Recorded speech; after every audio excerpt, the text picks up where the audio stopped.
Welcome to Saturday of week 21. It's 28th of August. Summer is almost over, sadly. Our gospel today is a gospel that's quite easy to misunderstand, the gospel of the talents. A man who gives to one servant 5 talents, another 2 talents, and a third 1, and goes away and asks them to trade with the talents. When he comes back, the man with 5 has traded and got 5 more. The man with 2 has got 2 more. And the man with 1 had dug his talent in the ground and offered it back to the master, who condemned him for being lazy. It would be very easy to take this gospel as a sort of justification of a capitalist society. Whatever we have, we should trade with it. We should try to make more. Making more money is what it's all about. The translation is very deliberate, I think, in using the word talent. Although it refers to a talent of gold, a measure of gold, we can think of it much more, and I think it's meant much more to be about our talents, quite literally, the talents that we have. Do we use those talents to the best of our ability? Or do we hide those talents under a bushel, hide them away so that they won't be harmed, won't be hurt?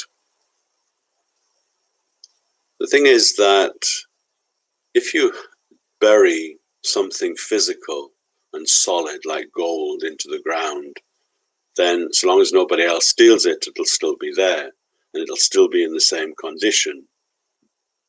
Gold doesn't tarnish as ordinary metals would.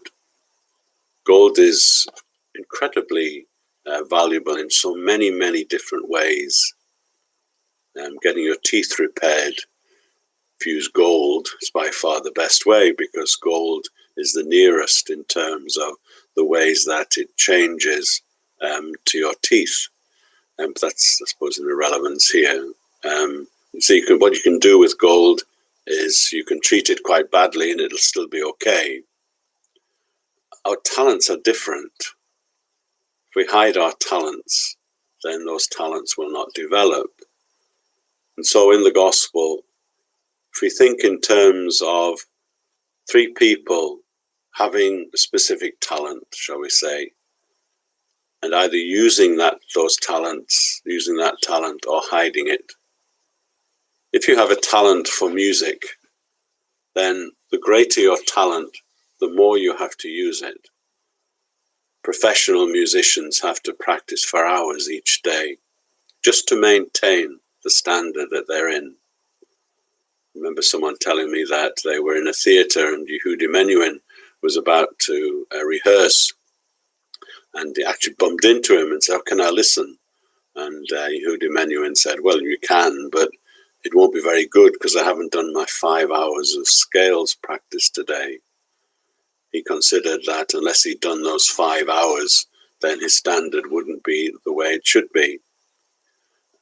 And people in music, they consider very definitely how important it is to maintain their talents, maintain their ability. I remember listening to Ralph McTell, the folk singer, talking about performing, and he said every night he changes the strings on his guitar, because probably they'd be all right. They last for a few days, certainly, at much the same standard. But he said, people deserve the best. I should give them the best that I possibly can. If your talent is for languages and you stop using it, using a particular language, then it'll fade away. You'll lose it. People can even lose their native language. People who find themselves, and we were talking to a mission priest, and he was English, but working in a French-speaking part of Africa, and he struggled with English. He was born in England, brought up in English, but he spent so many years speaking only French. If we don't use our talents, then we lose them. And so in the gospel, it's not about trading. It's not about a monetary principle. It's certainly not about investing in the stock market. It's about recognizing what God has given to us, recognizing our gifts, our talents, our abilities, and using them for the benefit of others. And Paul mentions that in the first reading from the first letter to the Thessalonians. He congratulates them for the ways in which they have embraced God's love. They have taken that talent, which is love, and they've shared it not just among their own community or even in their own town, but in the whole area of Macedonia, northern Greece, where Thessalonica was. It's about using what we have to the best of our ability and for the best purposes.